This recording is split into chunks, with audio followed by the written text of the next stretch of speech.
we've looked at fine liners, we've looked at ink pens, but in a surprise twist, is this ink pen finer than fine?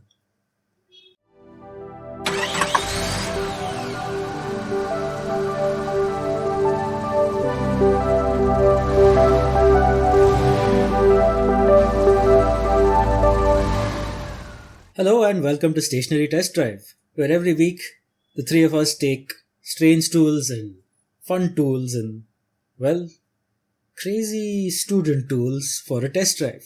I'm Vishal. This is Minjal. I'm Samir. And today we're looking at the Tachikawa School G Pen for Manga. We are artists and calligraphers and designers, but I think when it comes to manga and comics, and that's what manga means in Japanese, it's a type of comic, we are certainly students. So I figured, why not get one of these ink pens that are made for drawing, or at least purport to be made for drawing when you're in school.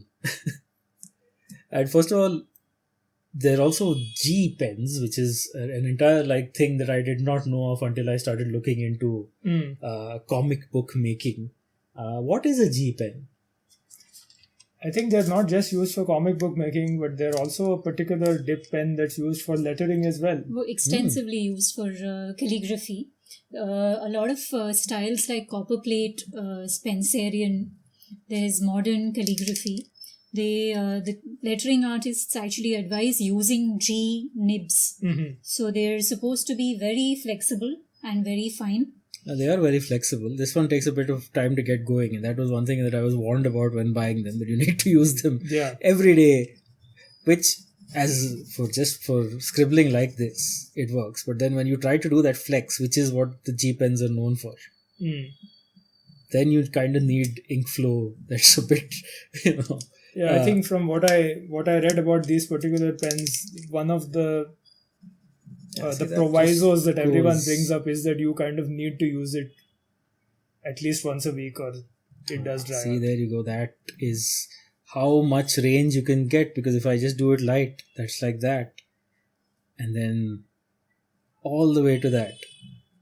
And I must say, when I first got it, I could not even get a line this thick out of it. So it's kind of warming up over time. Yes.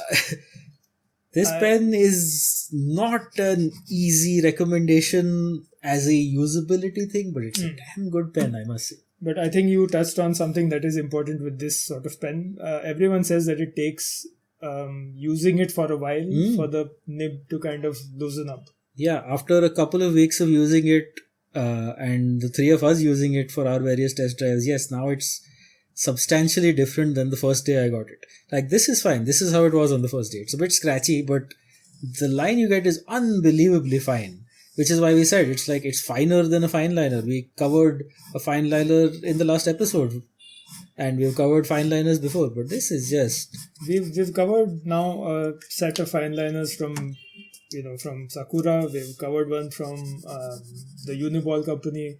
We've even done nibs. Dip nibs, from Hunt. When we covered the dip pen, and that was very fine. And in fact, the first time I heard the term G pen was as a set of nibs, which you can still just get online somewhere and put into one of those Hunt dip pen holders. But this intrigued me because this was the first time I saw an actual just plain fountain pen that you can carry in your pocket with the G nib, like something specifically made to do this. Most fountain pens are not made to put this kind of just like crazy amounts of pressure compared to, you'd break most of these or just mangle them. They just stay open. Whereas this thing just I still can't get this one to go, but it'll get there. We'll get there eventually. But there you go. It just takes a while if you haven't used it for several days. Yeah, which we haven't. We've been making other things with test drive. So, but yeah, how was this thing? Is a workout, but also a very fine workout sometimes. What was your experience with this? And what was your test drive? Minjal, show us yours. Now M for Minjal, whose head is always in the clouds. Like you mentioned, I was struggling, with just the idea of, having such a fine nib. So your muscles, Major. It was very difficult to, imagine such a fine tipped pen. I was scared to use it to begin with. Like I mentioned earlier, calligraphers use it with pen holders. And, you have to constantly dip in an ink well or ink pot and then use it for lettering. The convenience of having this nib in a fountain pen format is what is something I'll explore, and I will try to do some lettering with it. This was just me trying, the finer parts of the tip and, then putting a little more pressure and trying to get slightly thicker lines. Even in this sort of, let's say you're always at the thin end of things, the variety you'll get on this, the one that you've gotten off this, is great, I think. It's hard to say that it's just one pen, or in this case, two pens for the colors. You wouldn't normally be able to get this kind of line and that kind of line from the same pen. Yeah. See, what I really liked is the sepia ink, which I think the cartridge is part of the pen. Yeah, right? At least a few people, when I was looking for it online, were saying that, I wish that Tachikawa would just sell the sepia ink separately. I don't think they do, at least in these markets they don't. So the only way to get one is by getting that pen. But yeah, I guess you could replace it with other sepia ink. We'll have to we will have to, because we've kind of gone through the entire cartridge and they don't give you a second cartridge. So I'll have to try our sepia inks that we have at home and see how they work. See, fountain pen lettering and fountain pen calligraphy is very, very popular. So that is something also that maybe, we should try out other fountain pens. Pilot does a lot of fine pens as well. Lamy and Pilot both. So maybe we test them out also. Yeah, because the interesting thing about this one is that just you don't think of it as a handwriting pen. Right. But it's so fine, and now that it's kind of loosened up, I probably wouldn't mind using it as a writing pen, even though it's just super fine. I tried writing with it, really. I couldn't see anything that I'd written. I think in this case, as Vishal has demonstrated, you just need to be willing to put in a lot more pressure than you think is safe. Right.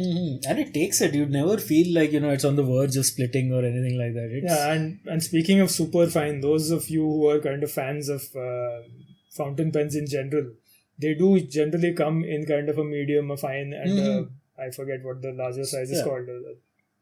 Thick or whatever. Calligraphy, whatever it will be. But the point is that these grades actually vary across the world. So if you have the Germans are the most popular for the nibs they make, along with the Japanese.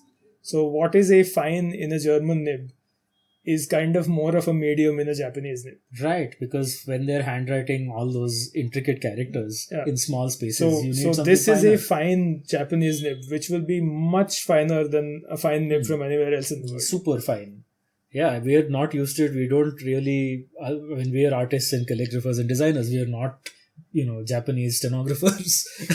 So we don't have a use for that fine kanji. And certainly in India, none of the scripts we use are that dependent on intricate lines. But what is intricate lines and what is dependent on intricate lines are the whiskers of the finer than fine kittens that Samir has drawn. I think that is exactly what a fine fountain pen should be used for. Yeah, I don't think any other instrument that we have used could have come up with this drawing. No. Nothing. These are like the liveliest lines, right? That you can get with like a fountain pen. Yeah, I think, usually you look for, especially in our previous episode with the technical derived microns and all that, you look for an evenness of line, or you want to be able to get an even line. Here you get a lively line. Every line here is alive, and that's a strange thing to say, but as an artist you kind of look for this sometimes, many times in fact. You want a livelier line than even something as technically straight as that. You would not get that from a fine liner. No. And you can't, the thing about a fine liner is there's no way you can get these whiskers and this cross hatching and this very random fur thing that I ended up drawing all from the same pen. Yeah, and within the same, let's say, not stroke, but within the same session of strokes, you can just like leap about and across the page, and very much like a cat. You're nimble and quick and Would you use this pen also for your portrait sketching? Would that also work in the same fashion? Yeah, it absolutely would. I think what I found while drawing this is that it's certainly a pen that's very flexible, literally and figuratively, and you could use it for anything. But the lightness of it just lends itself to make things better that are sort of this delicate. Because you think that if I add any more to it, I'm going to spoil the line that's there. Yeah.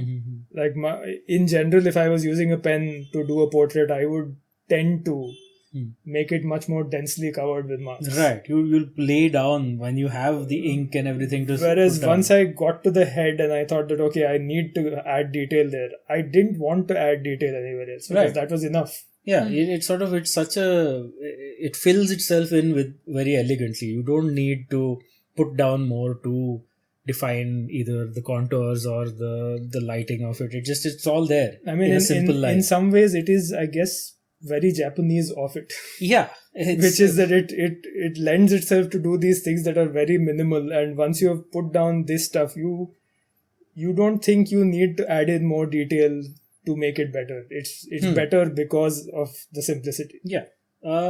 Speaking of simple things, I first of all I thought of what it says manga, so maybe I should do something comic like. So I came up with this page of a comic that sort of doesn't exist. Maybe it exists fully in a different universe, and yeah, even I went into how simple it is. At some point I thought, okay, I'll be drawing these figures fully, and then I just put a dot down for the eye in the pencils, and I thought, okay, wait, that's fine. This is such a fine pen that really all it needs and is a dot and maybe an eyebrow line, an eyelid line above it, and that's enough.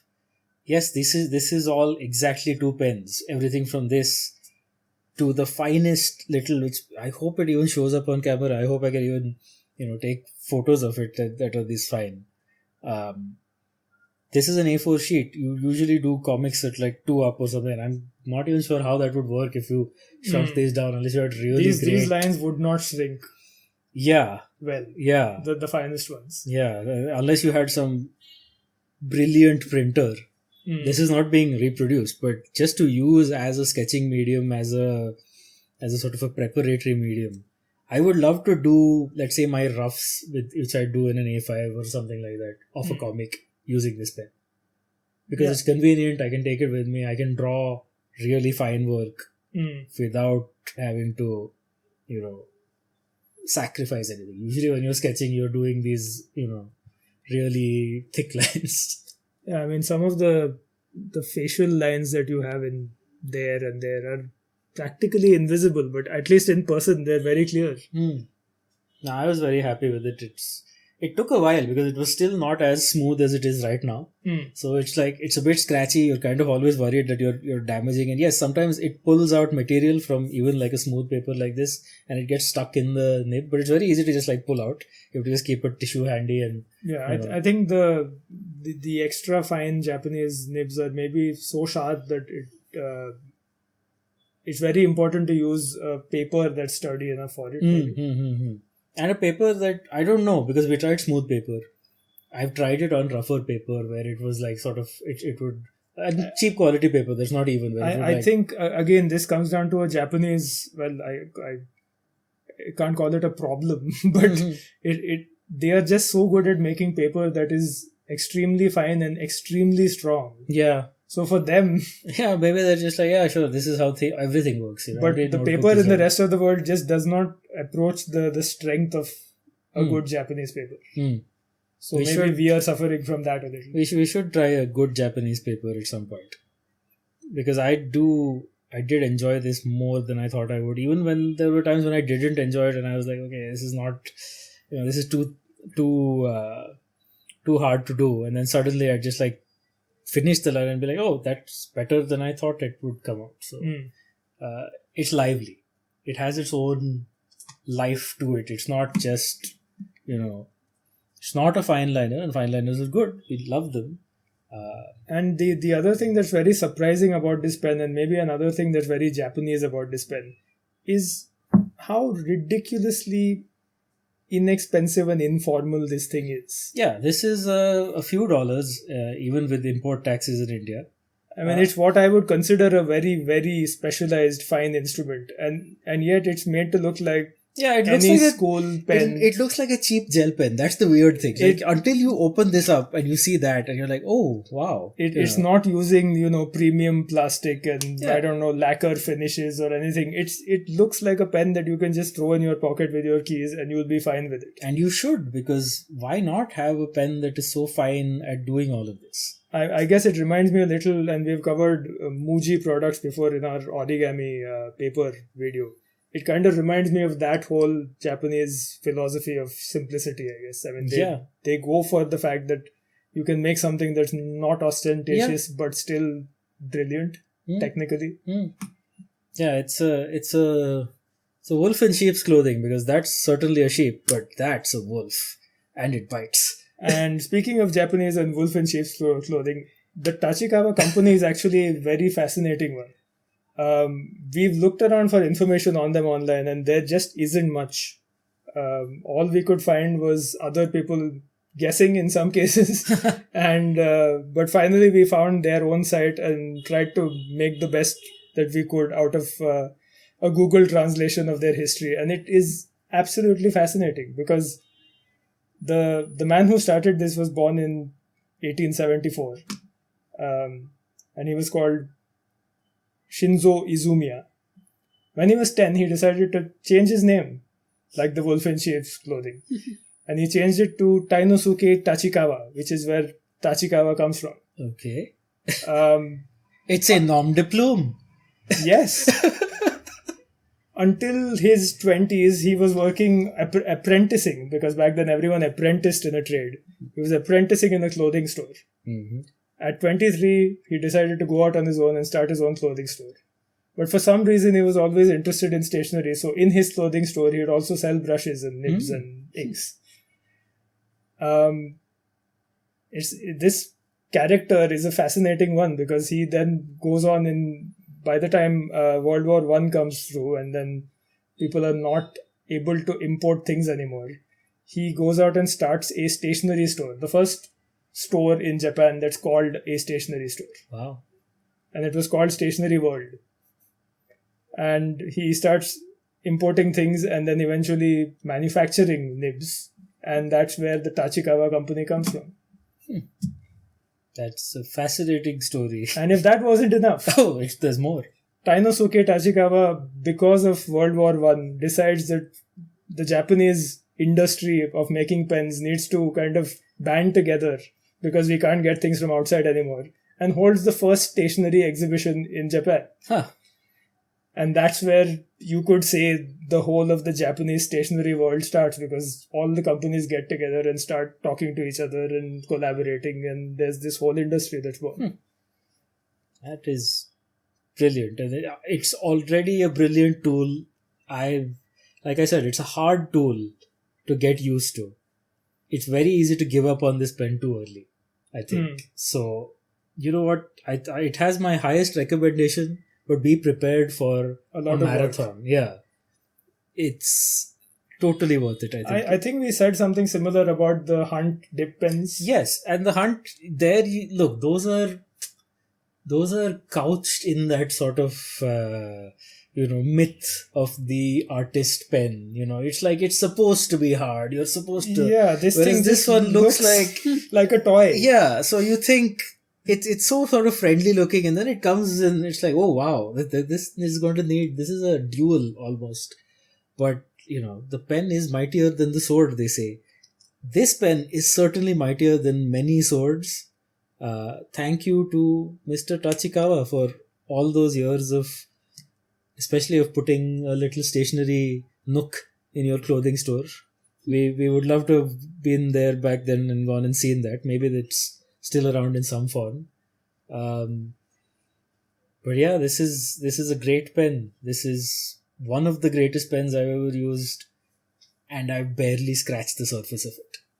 Is that what we can say? Do we have anything to add to that? No, I mean, if you like fountain pens, if you like ink and trying things out and getting your hands a little dirty, this is just highly recommended. Yeah. If you want to have fun learning something new with something you thought that you knew how to use, this is the pen for you. And this is certainly the pen for us. And next week we will have something else. Maybe it's a pen, maybe it's a type of paper, maybe it's, who knows, it's finger painting, and it'll be, unique to us and unique to you. But for all that and more, you should go to inkymemo.com, which is the website and the brand that sort of runs all of this, of which Stationery Test Drive is just one part, because on the site there is a great newsletter with stories like the one of Mr. Tachikawa and his pens, and his shop, and other shops and other strange beginnings for stationery things. This is a strange ending, but a beginning for our next phase of Stationery Test Drive, where we will have more things, and we'll see you then for those. I'm Vishal. This is Minjal. I'm Samir. And if you liked how wonderful a pen that looks so ridiculously cheap and, frivolous is, you will really like our video on the Hauser INX Jazz fountain pen, one of our favorites. And if you want to see how not fine fountain pens can get, look at our parallel pen episode. It's a good one. Vishal? What's in a name?